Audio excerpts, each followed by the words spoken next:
Hhayi, izolo zike zathukephana kancane. Kodwa ngithi angenze le vidiyo nje ngamabomu laphayana. Angatho ukuthi isidingo sayo sikhona le vidiyo. Right, sanibona nginibikela lonke lezi Nofaya Soweto TV. Ngithanda ukukhuluma ngomsebenzi kakhulu kakhudlwana Dlamini Lifuka Mpungose ngoba uwona oshoda kakhulu lapha online. Nabanye sesingakhuluma-ke ngabo uma kukhona okuthize okuvelayo, but ngithanda ukufokhasa emsebenzini kabani?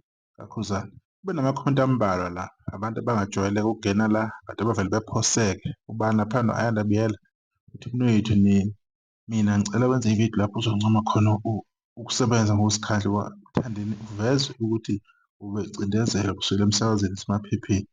Please do that for me ngobona ukuthi nawe uchemile. Ngeke mnewethu akwenze lokho ngoba naye akakhuluma iqiniso kuphela kodwa ukhetha lokhu okuzothandwa wuye naye abadlala nabo. Umhlaba unjalo-ke. Usho lapho wanika uSihle Mchunu. Right, asizeni kanje bafowethu, ingane zabethu, nina nonke engingazi ngale channel. Le channel angiyanga ukuyocela isiza or ukuyocela indawo ukuthi ngifuna ukwakha before ngiyivule. Ngangingedwa ngayivula ngingedwa ngoba ngi-inspire-rishwe ubani? Abantu abathize babekhona, especially baka-Blue Nation, abantu banjengomhla ka-1, Ntombi Zolova, Nkosi Emnyama, nabanye babekhona nje uMaskandi, babebaningi, abanye ngibaze kamuva. Babekhuluma kakhulu ngoMaskandi. Kuthe makufika ukuthi no, kahle kahle uMaskandi I can talk the way engibona ngakhona. Kwaba kanjalo-ke. Right, ake sibone-ke le nto le okhala ngayo, uyabona ukuthi-ke abantu bashesha kanjani ukukhohlwa. Nansi ividiyo kaMthandeni ngayiphosta ngeyi-29 zika-April 2025 lapha bedlala kwaNongoma Big Night Festival. Kwaphinde kwawu-Smirnoff ehamba no-Zee, kwakuyi-promo laphana yayiphuma ngeyi-24 zika-April. Ngabhala ngayo, uthanda kakhulu ukusebenza nobani? No-S_K, ubani? Smirnoff. Ngaphinde ngeyi-23 zika-April kule nyanga esiphuma kuyo ngabhala ngama-YouTube, ama-trending, abantu ade bethrenda kakhulu laphayana. Akunakhuzane futhi la. Ngaphinde ngabhala futhi ngoSmirnoff, ngaze ngathi udedelo zolo le video music promo lapho ehamba khona ubani? No-Zee. 20 April uSmirnoff uhamba nobani? Uhamba neqhawe u-S_K. Ngaphinde futhi uMthandeni ezoba laphana kwi-Durban Music Fest. Ngabhala futhi ngalolo daba ngakhuluma ngakuveza ukuthi uzobe ekhona. Nangempela uMthandeni wagcina afikanga-ke kodwa-ke lokho kuphatha kwakhe nawo umcimbi. Nalapha ngaphinde futhi ngeyi-3 zika-April ngaphinde ngenza enye ividiyo nakhu uMthandeni S_K saliwa yindoni etc. Kwakunalento-ke eyenzeka kuthiwa Justice for Cwecwe, ngakhuluma ngayo. Kwaphinde futhi nangu S_K ehlanganise bani? 29 million views nge-Paris. Ngathi uMthandeni S_K ukhombisa ubuqhawe. March 27 saphinde futhi sajika izinto. Ngathi ma-Paris nama-Gucci afikayo, niyayazi isibizo abadlwana. Ngaze ngasho laphana kuhloko ukuthi uMthandeni S_K washiya umali ngo-2013. Ikhona leyo vidiyo, March 19, 2025. Ngaphinda futhi ngabuya ngeyi-March ka-7 kulo nyaka ngathi isagijima i-Gucci kaMthandeni S_K online. Usayikhumbula abhama amagolide? Ngakhuluma kabanzi ngaleyo vidiyo leyo, isasekhona. Ngaphinde ngabuya futhi wazokhuluma ngo-S_K ngepheji lakhe kwakuthiwa, akulona-ke ipheji lapho. Ngesikhathi u-S_K kunalento kaThamara eyenzeka, wase yabhala-ke iphosti yakhe uMthandeni. Ngayishera, ngakhuluma futhi ngachaza ukuthi u-S_K akube kanje kanje, ufuna ukuhamba? Ahambe. Hawu madoda, yaphinde yabuya lento yale emakhayeni mina. Ngabhala ngo-S_K ngathi abalandeli bakhe uMthandeni S_K bayalenza iqiniso kuye. Leyo vidiyo yanini? February 19, 2025. Ngaphinde ngabuya futhi ngeyi-16 kaFebruary 2025. Ngangikhuluma ngoMthandeni S_K Feza Emnyama. Izinto ey'threndayo lezi ezenzeka online. Ngathi ekugcineni okuhle akuqhubeke akunakhuzane la. Hawu ngaphinde ngabuya laphana ngeyi-February ka-2, 2025. Ngathi uMthandeni ngaphambi kwe-Paris ne-Gucci ushini ayehamba ngawo uMthandeni laphana ngo-2022 i-album yakhe niyayazi. Kunengoma laphana ayicula khona-ke kahle kakhulu uMthandeni. Ngangikhuluma ngayo. I'm sure anikwazi konke lokho. Hawu ngaphinde ngabuya laphana ngeyi-February 1, 2025. Khuluma ngo-music we-Gucci lapho ukuthi usushaya ibani? 6 million views. Ngangikhuluma nje ngo-S_K kuphela, ngingamxube nalutho, ngingamxube nasalukazi. Hawu madoda, eyi lento lokhu igqilazile. February 1, 2025, Sigade Umzila wawushaye 3 million views. Ngakhuluma ngayo leyo nto leyo, ngakuveza amandla akhe ubani, Mthandeni SK. Awu yaphinde yabuya lento ngeJanuwari 19, 2025, yayigijima kakhulu-ke lapho-ke iGucci music video lapha wawushaye 5 million, 5.1 million. Wawugijima kakhulu, ngaphinde ngakuveza lokho ngenza ividiyo e-more than 3 minutes. Kwathi kusenjalo ngaphinde ngenza enye ividiyo kuJanuwari 17, 2025. Ngathi ini iParis kaMthandeni SK isemlandweni. Leyo vidiyo leyo ikhona. Ngaphinde futhi ngathi uMthandeni SK iPholo aliwina lisendleleni lapha ngeJanuwari 14. Lento eyayenzeke lapha noKhosini FM kuyisimemezelo esikhona. Ngenza ividiyo ephelele ngalokho.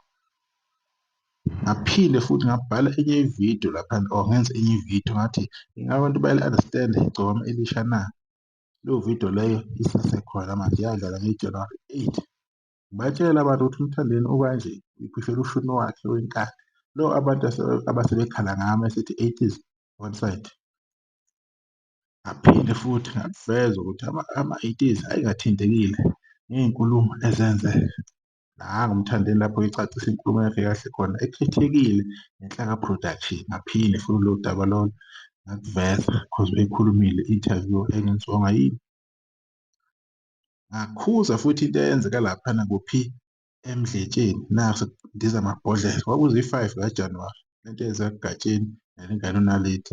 So nakho okunye futhi ngazi i-5 January ividiyo likaMthandeni ephefoma uSkhintile, ngaze ngathi congratulations Skhintile, uqashiwe ukuthi ayophefoma kuphi eMdletsheni. Aphinde ngenze enye i-post nge-2 January ngathi ma-Red Nation eyenu le. So angazi ukuthi kanjani, maningi amavidiyo engawenza. Ngaze ngathi amabomba abheke eMdletsheni nge-4 kaJanuwari lapha-ke i-December 30, 2024 nyakeni. So ngifisa ukwazi-ke ukuthi-ke nifuna senze kanjani uma senza amavidiyo sikhuluma ngabaculi ngabaculi esikhuluma ngabo. Kumele senze kanjani? Sibayeke sikhulume okungakanani ngoMthandeni because kuna-more than 30 to 40 videos lapho akhuluma kahle ngoMthandeni. Akhona amanye engikhuluma lapho uma kusuke kubhokwana benokhuzana, kodwa maningi amavidiyo lapho kukhulunywa kahle khona ngobani, ngoMthandeni SK. Ngifuna ukunibonisa ukuthi balandeli bakaMaskandi ukuthi ninjani. Anizazi ukuthi nanifunani, aniwulandeli umsebenzi womuntu, anizazi ukuthi yini enifuna yenzeke. Into eniyenziyo niphusha oqhawe lethu. Lento engiyenzayo into ebishilwa okusiqiniseko, into ebishilwa ukudubula, abakaze bayenze. Abantu abaningi abalapha ko-TikTok abayenzi lento ebengiyenza mina. Khuluma kahle ngoMthandeni, amaphosti amaningi. Okunye bengiyibhokela uMthandeni because la kwaMaskandi kuyangcolisana. So ikuphi nini benifuna sikwenze? Siyomqabula amaqakala, simkhothe amaqakala? Hhayi, leyo nto ayikho. Fundani ukuthi uma i-content ningayithandi niyedlule niyijampe, ningafosteli abantu ukuthi benze ngendlela enifisa ngayo. Beside aniwulandeli umsebenzi wala ekhaya, anazi ukuthi ngiphosta ngani. Amavidiyo amaningi ngiwaphosta ngoKhuzani. Ilapho uKhuzani e-under pressure e-attack-wa khona ngapha nangapha. Ngangingakhuluma ngoKhuzani kuphela kule akhawunti, kule channel. Angikwenzanga lokho ngoba yini? Lokho kwakuzobhorisa. Sengathi manje ngi-mouthpiece, yabo. Nganza ngamabomu ukuthi ngikhulume nawo wonke umuntu, ngimfake futhi uMthandeni SK ey'ntweni ey'ningi. Kodwa ngenxa yokuthi inhliziyo ihlale ibakaza, ihlale icabanga oku-wrong ukuthi ubani, ukuthi ngobani, ukuthi ngobani, ngiyoba nale nkinga. Angeke abantu behlezi bekhuluma into oyifunayo ngalo mculo osuke umthanda. Yilokho okumele uku-understand-e, yilokho engifuna ukwazi. So ngisanibuza-ke namanje, nisafuna maphi amavidiyo ukuthi ngiwenze ngoMthandeni? Imaphi lawo mavidiyo eniwafunayo? Niyabatshela abanye bama-channel ukuthi benze kanje noma nizoyitshela mina kuphela? No, ngoba mina nginenhliziyo enhle, lento angiyenzeli inzuzo, ngiyenzela uthando, ngiyenzela nje ukuphusha umsebenzi lo osuke unganakekile owabantu, especially uSosakhuzana awunakekile online. Abantu abayingeni, bakhuluma ukuthanda kwakhe, kwabo bayamthuka, bathatha amavidiyo ku-TikTok ahlekisa Khuzani bewalethe lapha abantu. So ngaleyo ndlela leyo kwakuyi-opportunity kimi ukuthi no, yithi ngiqhamuke nonyawo oluhlukile, ngingenzi okujwayelekile. Engingenankinga nakho. Ama-followers ayangena, ama-subscribers bayabuka ababukayo, uma bengakuthandi abakuthandi bayadlula. Abashiyi kodwa amakhomenti akasile nabhedayo. Engikucelayo ukuthi ayingalawulani, ayingakhontrolani, ayithengelani amafoni, ayithengelani idatha. Ayizange inxincane ukuthi follow-ani. Umuntu ufollowa ngoba ebona ukuthi umsebenzi wala ekhaya maybe uyamthokozisa ngandlela thize. And abantu abakhulumayo akusona abantu abangama-membership ababhadalayo i-membership, abantu nje baseceleni until kwenzeka ngenye indlela, until uhambe ngenye indlela. Kuyohlale kunjena la ekhaya. Sizokhuluma ngale topic ebalulekile esiyibona ngathi inesidingo ngaleso sikhathi. Ilokho abantu kumele bekwazi ukuthi so lokhu uwumuntu ungenzi lutho, unga-contribute lutho kumuntu. This is how things are going to be. Umuntu uzosikhulumela ngendlela ayithandayo, ngale ndlela abona ngayo efithayo ngaleso sikhathi. Ilokho kumele understand-akhe. Bengithi angiyenze le video nje just nje ukulevela inkundla ukuthi no, mina ano-respect umsebenzi umuntu awenzayo, ukukhuluma ngamaqhawe enu, anikhomenti, ani-like, aniview. Ngifila entitled ukuthi no, kumele umuntu enze kanje, umuntu uma engena ku-YouTube kumele enze kanje. No one comes here and azosesha amavidiyo kaMthandeni SK. No one. I've always made amavidiyo ngayo, anibonanga likhala. Yilapho nalapho nje abantu abavela khona because why? Ni-expect-ile ukuthi automatically vele kumele kukhulunywe kahle iqhawe. Okungeyona-ke into eyiqiniso leyo. Fundani ukuthi umsebenzi womuntu uma enza ividiyo, umuntu e-editha enza yonke into, i-contribute ngandlela thize. Kunama-membership la, uyajoyina, yonke le nto le. Kunayo yonke indlela ongenza. Kunama-advert adlalayo la ongawabuka ukusapotha umsebenzi lo othanda ukwenza lokho. Bayafika la bakwazi ukuzosapotha bekhomente la, sekumele ngibajampe? No, akukwazi ukuthi ngibajampe. Vele kumele nginake abantu abazimiselayo ngokuthi umsebenzi engikhuluma ngawo bewunake, bewuphushe, bewubuke. Yilokho, angicelanga muntu. Abantu bayayithandela, abantu ba-happy ngento abasuke beyibona. Nami ngiyaku-appreciate uma abantu bezobuka amavidiyo ala ekhaya. Kodwa-ke i-stance sami sithi mina ngenza amavidiyo a-based kakhulu kuKhuzani because akuna-content ekhuluma ngoKhuzani la ekhaya.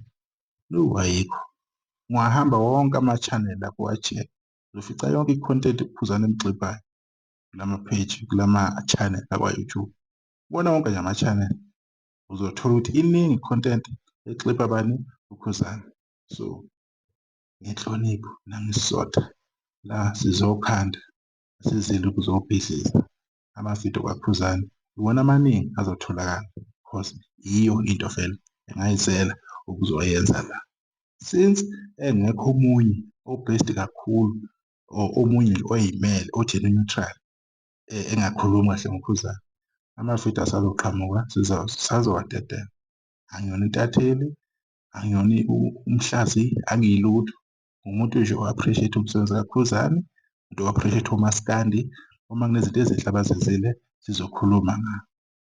Ngiyayivala le topic, angeke ngiphinde ngikhulume ngalokhu. Angisalindele ukuphinde ngibone amakhomenti azolokhu egudla. Lokhu engikwenzayo ngikwenza ngenhloso, angikwenzi nge-mistake. Isale kahle.